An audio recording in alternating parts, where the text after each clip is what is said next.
Ladies and gentlemen, Mr. Ahmed Tawfiq asked me to read his speech on his behalf, so allow me to read that, please. His Excellency entitled this speech as Spiritualization of Politics or Politicization of Spirituality. The subject matter of our gathering today is a double inverse question. That is, shall we spiritualize politics or politicize spirituality? It seems that within the conceptual background of this question lies a more explicit question, which is God in need of human being or vice versa? The Quran does actually deal with such question in great details, concluding that whenever a human being gains himself independence of God, he falls into a certain kind of, or reaches a certain level of political tyranny. كلا إن الإنسان لا يطغى أن رآه السمع. This is to say that only God protects man through his bestowed illuminations, manifested in the guiding principles of politics in regard to the principles justice for the self and justice for others. Historically, it is attested that secularism, one of the manifestations of the problematic correlation between religion and the state, expressed in a call for the separation of the two, was a critical reaction of the common people against religious behavior and personal understanding of some elite people who proclaim themselves as mediators between God and man. Otherwise, the emergence of secularism would have put an end to this issue of spiritualizing politics or politicizing spirituality. On one side, our previously raised question altogether had been satisfied with politics, dispensing himself with all metaphysical claims. To go further in proceeding with our explanation of this issue, we should first elaborate on the meaning of the concept of spirituality and whether it refers to the religion itself or to a certain aspect of it. Spirituality is usually defined as the achievement of a certain kind of supposed transcendence within the framework of pure religious practice that is undefiled of any historical circumstances. The ideal purity is referred to in the Quran as a fresh rain water before it takes containment and mingled with earth's vegetation, meaning the circumstances and vicissitudes of the lives of individuals and groups acting in history. واضرب لهم مثل الحياة الدنيا كماء أنزلناه من السماء فاختلط به نبات الأرض. Obviously, the notion of spirituality involves the achievements of God's purpose for humanity through avoiding the idea of being linked to earthly matters and directing one towards self-transcendence. As for politics, it is about the vicissitudes surrounding the communal living as recorded in human history. Consequently, clarifying the nature of the relationship between spirituality and politics is certainly conditioned by the ability to clarify the relationship between politics and a particular religion on the basis of two references: the reference to the founding text of that particular religion and the reference to the implementation of such revealed text in the formative period within the history of that specific religion. Among the risky issues that arise in this regard, however, is the belief that common people have a certain kind of perceived religion that is characterized by its emphasis on the outer side of the worship, while these people embrace religion that transcend these outward appearances, deserving another name, which is spirituality. The shabbily British scholar Martin Nix has already advised against such a view, inviting the advocates of Sufism among the Westerners to discredit the idea that embracing Sufism is the same as embracing any sort of mystical spirituality that emphasizes meditative expressions and devoid of any practical aspects of worship. The only reference for making distinction between spirituality and politics in Islam is the Quran and the Sunnah, both exemplified in the prophetic rulings and sayings which were the basis for the Muslim nation and state. In one of the short comprehensive chapters of the Quran, the chapter of Al-Asr, God has shown the truth behind existence, which is doomed to failure, except in the case of meeting two primary conditions. These two conditions are interconnected in a collective mechanism which determines the nature of politics, and that is the collective collaboration expressed by the Quranic term at-tawasi. Truth, which is politics, and patience, which is spirituality. وَالْعَصْرِ إِنَّ الْإِنسَانَ لَفِي خُسْرٍ إِلَّا الَّذِينَ آمَنُوا وَعَمِلُوا الصَّالِحَاتِ وَتَوَاصَوْا بِالْحَقِّ وَتَوَاصَوْا بِالصَّبْرِ. Imam al-Shafi'i held that if God had only revealed this surah, this chapter, it would have been sufficient for the guidance of all humankind. The seriousness of the subject matter of establishing a balanced relationship between spirituality and politics is underlined in the text of the Quran and the Sunnah. As for the Sunnah, politics is perceived as everyone's duty, while spirituality is enjoyed based on the iniquity that exists among people in regard to their life. The well-known authentic hadith of the Archangel Jibreel explains the hierarchy of the articles of belief, considering Islam as being based on Tawheed, while assuming a degree of spirituality. As for faith, it is an in-depth manifestation of Tawheed, while Ihsan is the highest level of spirituality, requires the acquisition of a second nature for man, characterized by feeling the presence of the ultimate truth, as mentioned in the Hadith, worshipping God as if you are seeing Him, for though if you don't see Him, He sees you. أن تعبد الله فإنك تراه فإن لم تكن تراه فإنه يراك. In fact, these three states are cited in the sacred verses from the Surah of Fatir, and they respectively correspond to those who wrong themselves, fluctuating between good and evil, those who keep halfway or waiting in required duties, and those who are foremost in performing good deeds and longing for the achievement of the sublime status of self-perfection. ثم أورثنا الكتاب الذين اصطفينا من عبادنا فمنهم ظالم لنفسه ومنهم مقتصد ومنهم سابق بالخيرات بإذن الله ذلك هو الفضل الكبير. Elsewhere, the correlation between what we call politics and what has already been defined as spirituality is emphasized by the Quran, by the Quranic illustration, especially in the verses which deal with the four prophetic missions of conveying the revelation, advocating the tazkiyah, teaching the book, and teaching wisdom. والذي بعث في الأميين رسولا منهم يتلو عليهم آياته ويزكيهم ويعلمهم الكتاب والحكمة.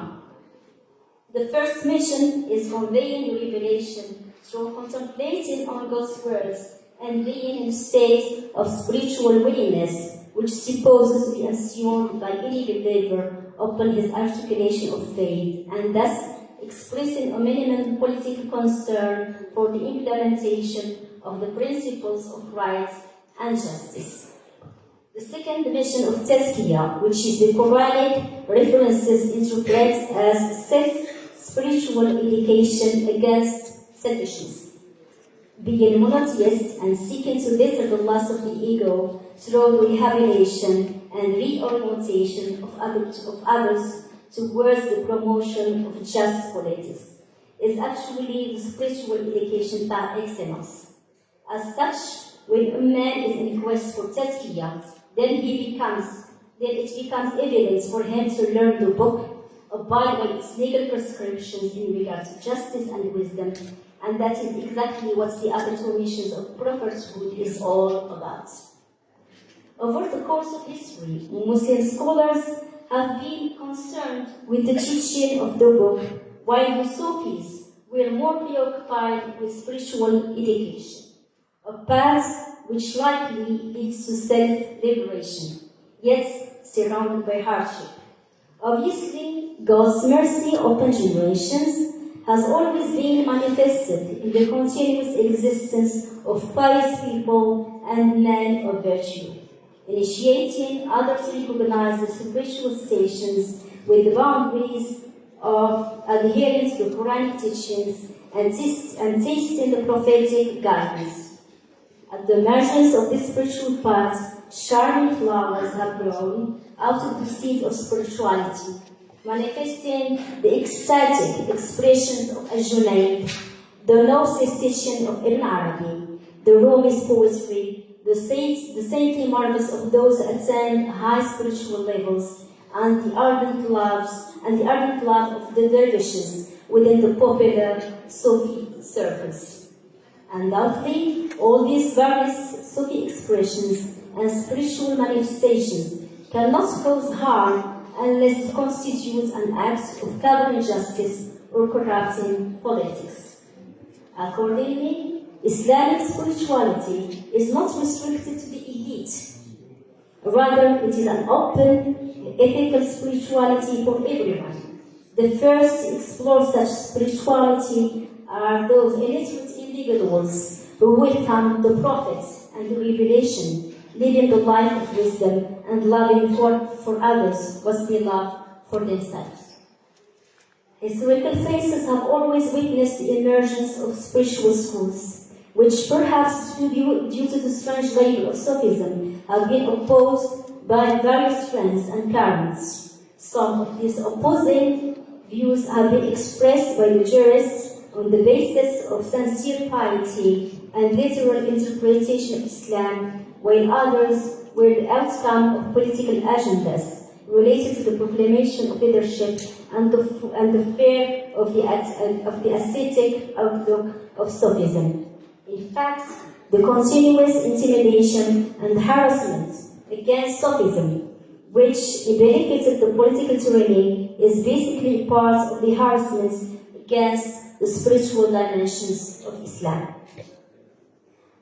Apparently, we have to emphasize that understanding the issue of the inequity existing between what is deemed by legal Islamic prescriptions as just politics, especially in terms of guaranteeing the rights of the self and the rights of the others, and the unpleasant contemporary situation of Muslims is certainly related to the absence of spiritual education.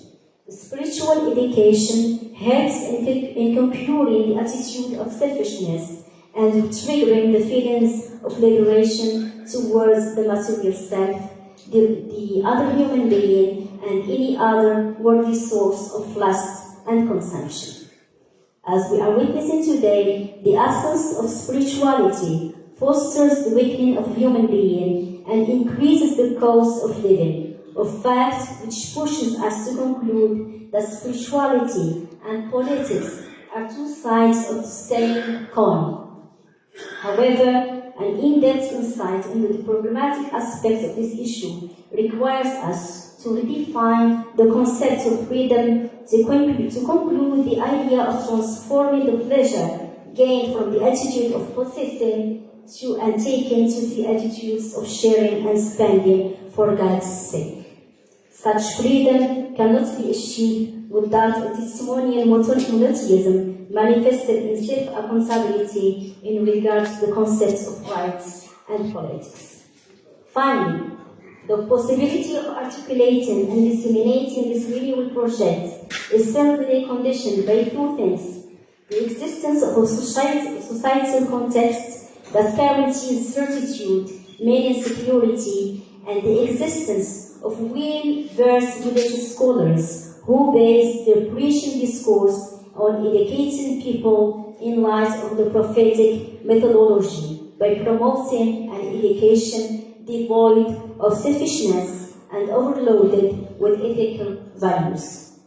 In a nutshell, if we are to define politics as the management of weakness in a human being, spirituality then is the strengthening of the human will, which is derived from the ethics and values of faith, in so much as it reduces the cost of political measures and management. Above and beyond, it could even push a human being to relinquish his political tyranny, which is the result of feeling independence of God, as indicated in the Quranic verse of Surah Al-Alaq. Verily, man is rebellious, that he thinks himself self-sufficient. كلا إن الإنسان لا يطغى أن رآه استغنى. Thank you so much for your attention.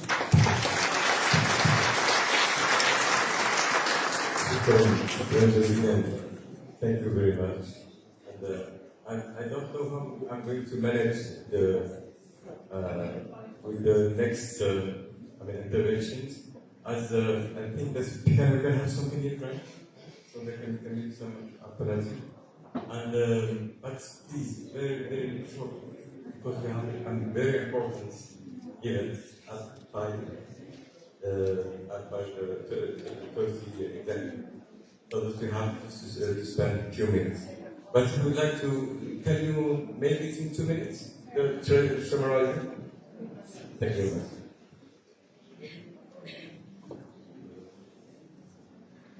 Can you hear me? Yeah. So let me. This was very. In French. Yes, je vais le faire en français. Excusez-moi. Donc je voulais simplement relever deux principes qui m'ont vraiment que j'ai retenu. C'est la notion de spiritualité, bien sûr, et de politique, de domaine politique. Le politique étant la gestion de ce domaine de la réalité dans laquelle nous vivons, et la spiritualité étant en fait l'élévation par notre pratique spirituelle. Et donc, ce qui est ressorti de ce magnifique exposé, c'est en fait l'idée que dans le politique, il s'agit de gérer ce domaine réel et qui prend ses références dans le Coran et la Sunna. Et dans le Coran, il y a 4 versets qui viennent en fait guider cette révélation et qui viennent en même temps porter les références, qui viennent porter les références pour cette pratique spirituelle qui est la révélation. Et c'est par cette relation entre le spirituel et le politique que le Coran vient en fait amener ces références pour permettre aux politiques de trouver son inspiration. Voilà ce que je dirais en quelques minutes, parce qu'il y a tellement de choses à dire. Bravo, merci beaucoup. Merci infiniment pour cette synthèse, une licence de synthèse. Mais bien sûr, nous avons le texte en anglais et nous allons le publier. Je crois que nous avons aussi la version en arabe. C'est tout le fait d'avoir un ministre qui est aussi un académique et un chercheur. Donc sa production est tout de suite très prolixe et très riche. Et donc nous aurons tous ces textes publiés sur le site du festival. Et donc je vais gérer de telle manière à ce que nous finissions vraiment à 5h25, si vous voulez bien.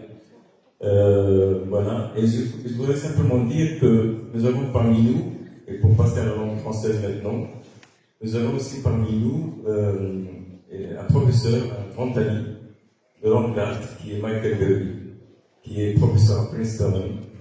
J'ai eu l'honneur d'avoir été invité il y a quelques années et d'avoir assisté à ses cours là-bas.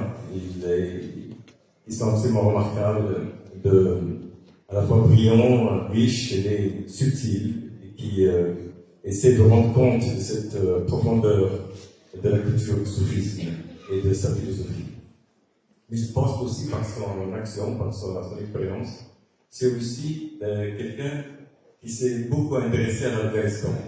Or, s'il y a un exemple de politiser le spirituel, de spiritualiser le politique, c'est bien l'Afghanistan. C'est bien la différence qu'il y a entre le commandant national et les talibans. Enfin, on a tout compris, on va dit ça. Michael a été évacué alors, au moment où les talibans ont occupé Kaboul, alors qu'il était en train de créer et de fonder une université dédiée à l'art islamique ancien, afghan, principalement inspiré du soufisme, comme ce fut le cas avec Jami. Donc moi, cher ami, je sais que tu fais des conférences de 3-4 heures, mais là, ça va être 3-4 minutes.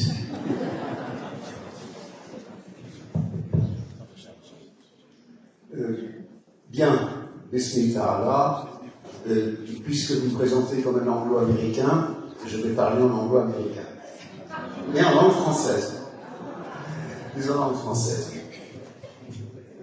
Entre la spiritualité et la politique est passée une fiche de fer incandescente dans mon pays, de me rapprocher. Cette fiche de fer a donné naissance à ce qu'on pourrait appeler une religiosité américaine qui déteint sur le monde entier et dont nous verrons les aspects chrétiens, judaïques et islamiques en quelques minutes. Alors, quand commence une véritable religion américaine? On peut le dater très précisément à la messe de Noël de l'an 1511 dans l'île de Haïti, où les colons espagnols venaient passer la journée à cheval avec des chiens à chasser les indigènes dans les montagnes pour les réduire en esclavage. Et ce soir-là, à la messe de minuit, le frère dominicain, député pour être le pasteur des âmes dans cette nouvelle colonie américaine de l'Empire espagnol, a regardé ces gens qui avaient pourchassé des esclaves toute la journée et leur a dit « Je ne vous donnerai pas la communion. Vous avez trahi votre Christ, vous avez trahi votre Dieu, vous avez réduit vos frères humains en esclavage et je ne vous reconnais pas pour chrétien. » Un prêtre qui a été capable d'aller jusqu'au fond de sa religion, au moment du plus grand triomphe politique de sa religion sur la map monde, avec l'extension de l'Empire espagnol au Nouveau Monde, a été celui qui a déclenché une veine extrêmement profonde et tenace de religiosité américaine associée à la défense des esclaves, à la libération des opprimés et à la fraternité humaine universelle. Et ceci en se braquant contre les tenants d'une religion qui voulaient croire que leur foi justifiait la mise en esclavage de leurs frères et de leurs sœurs. Donc, cette contradiction entre deux visions religieuses n'a cessé de définir ce que mon pays est devenu. Et comme mon pays a remplacé l'Empire espagnol comme empire du monde, il est vrai que la planète entière ressent les chocs de ce heurt entre deux visions, entre deux spiritualités.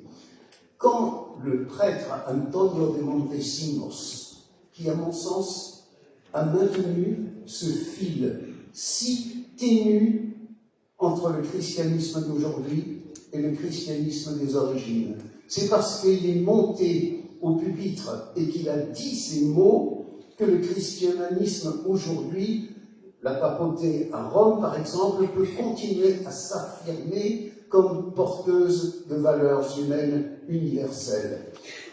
Eh bien, les colons espagnols ont immédiatement obtenu le rappel de ce prêtre en Espagne, sauf qu'il a fait un converti, lequel, Bartolomé de las Casas, a ensuite dédié sa vie entière à défendre l'humanité des Indiens, des indigènes américains, puis des esclaves noirs, et c'est de cette lignée que sont issus non seulement des Américains comme Martin Luther King, mais contre-coup en Afrique, des gens comme Desmond Tutu, par exemple, en Afrique du Sud.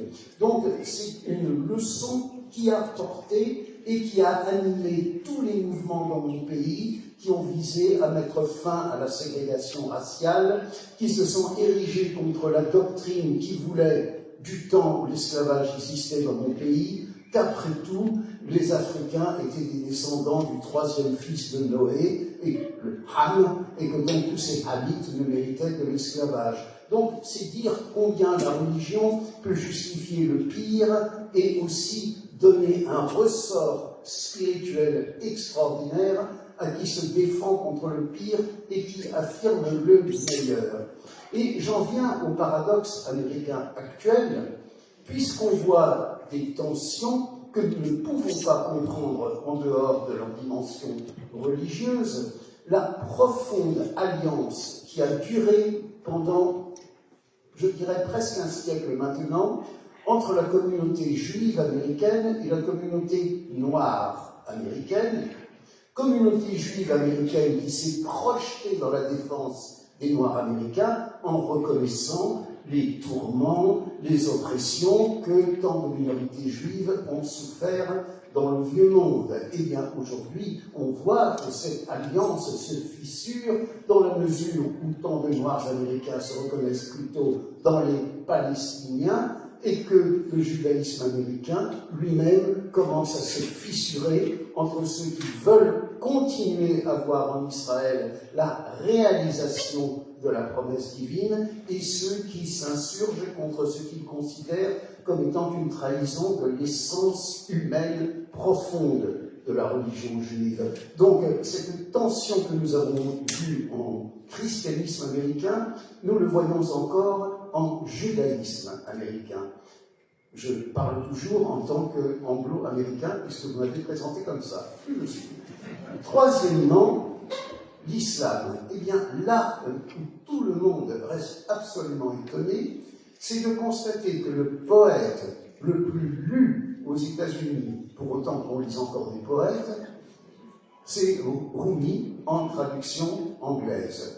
Mais que trouvent donc tous ces jeunes Américains et leurs aînés dans la poésie d'un soufi, le chantre d'une civilisation jusqu'à il y a quelques décennies parfaitement étrangère à la préoccupation des Américains, et j'ajouterai avec une certaine amertume ironique, Rumi, né dans un Afghanistan que mon pays a envahi, n'a pas développé, a plutôt piétiné et a abandonné. Et le paradoxe veut que ce soit un poète issu de ce pays qui soit le plus lu aux États-Unis. Alors qu'est-ce qu'il trouve dans Rumi?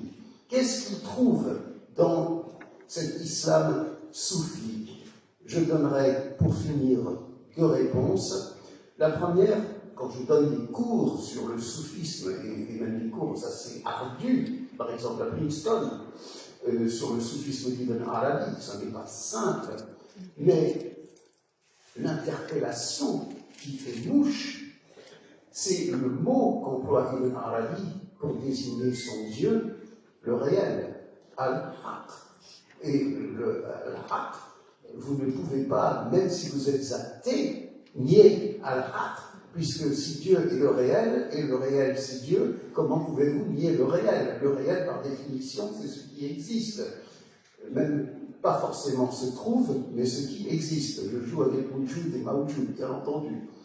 Eh bien, cette notion puissante qui fait que la pensée soufie aboutit chez Ali ibn Arabi rejoint la pensée d'un de nos plus grands astrophysiciens d'origine vietnamienne qui enseigne à Berkeley aux États-Unis et en Californie et qui vient souvent dans les rencontres soufis. Je parle du maître Truan, bouddhiste, et qui dit ce que je retrouve dans Ibn Arabi, c'est ce que nous enseigne le soufisme et ce que je découvre dans mes recherches astrophysiciennes, à savoir la conscience humaine.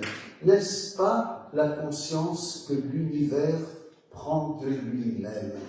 Puisque nous sommes pétris de la matière même de l'univers, mais nous sommes une pétrissure pensante. Ne voyons-nous pas tout d'un coup que cet univers dont les comètes filent, dont les étoiles et les planètes tournent, cet univers-là a-t-il conscience de lui-même? Oui. Dans quelle mesure?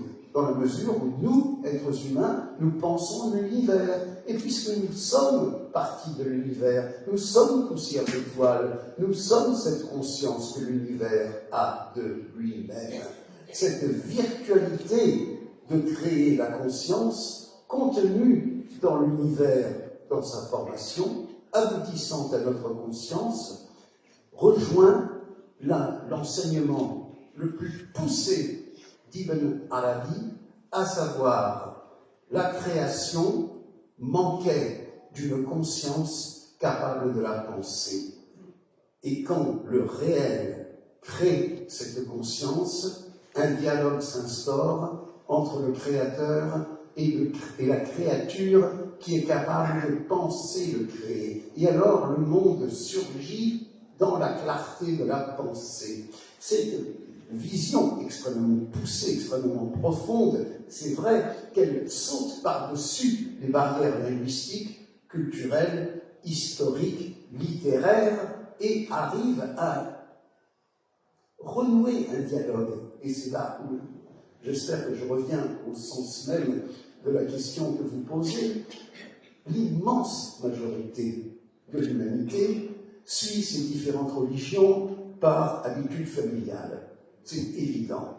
Une minorité prend ça très au sérieux et réfléchit pour le mieux et parfois d'une façon dévoyée.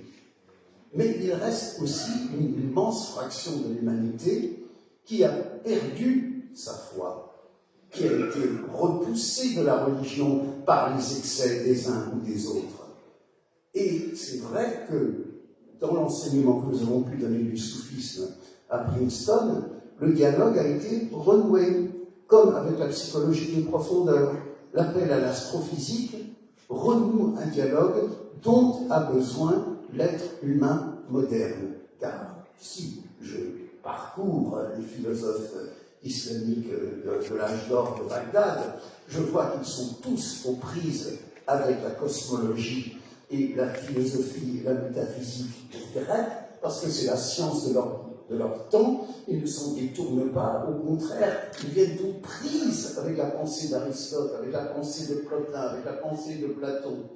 De même, aucune école religieuse aujourd'hui qui se veut partie prenante du monde où nous vivons ne peut passer par profits et pertes le dialogue essentiel avec le monde scientifique. C'est tout simplement indispensable, car après tout, l'immense force d'Ibn Arabi, c'est d'amener par la puissance même du raisonnement à ce que l'âme qui découvre sa lecture dise « mais oui, j'adhère ». C'est toute la force, c'est vrai, une équation.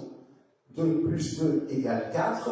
Je n'ai pas besoin de vous fouetter, ou de vous lapider, ou de menacer de vous couper la main pour que vous acceptiez que 2 plus 2 font 4. Vous acceptez que 2 plus 2 font 4 parce que c'est une évidence qui s'impose. Et une doctrine religieuse qui épouse la science de son temps et qui obtient de telles adhésions comme celle qu'on donne à 2 plus 2 font 4 est naturellement infiniment plus influente, plus puissante et plus aimée qu'une religion qui voudrait, comme nos amis talibans à Kaboul, en venir uniquement à la force. Et là, je pense hélas à Orwell et cette salle de torture où l'interrogateur dit au patient interrogé, il lui présente 5 doigts, combien y en a-t-il? 5. Non, il y en a 4. Et je vous dis qu'il y en a 5. Alors on le torture pour qu'il dise qu'il y en a 4. Une adhésion obtenue de la sorte n'est pas une adhésion. C'est tout simplement une contrainte et un mensonge. Alors je finis par Rumi qui est devenu ce poète tellement aimé de mon peuple, de ma nation, au-delà de tous les clivages religieux. Et qu'est-ce que je découvre? Si vous me permettez 2 citations. Alors je commence par Ibn Arabi, et je le dirai en arabe et ensuite en français. فَلَمَا نَظَرَ آدَمُ إِلَى دَائِرَةِ الْوُجُودِ فَوَجَدَ كُلَّ مَوْجُودٍ دَائِرًا في دائرة الكون، واحد من نار، واحد من طين، ثم رأى هذه الدائرة على سرائر كل، فكيفما دار واستدار وحيثما طار واستدار فإليها يؤول عليها يعجول ولا يزول عنها ولا يعجول.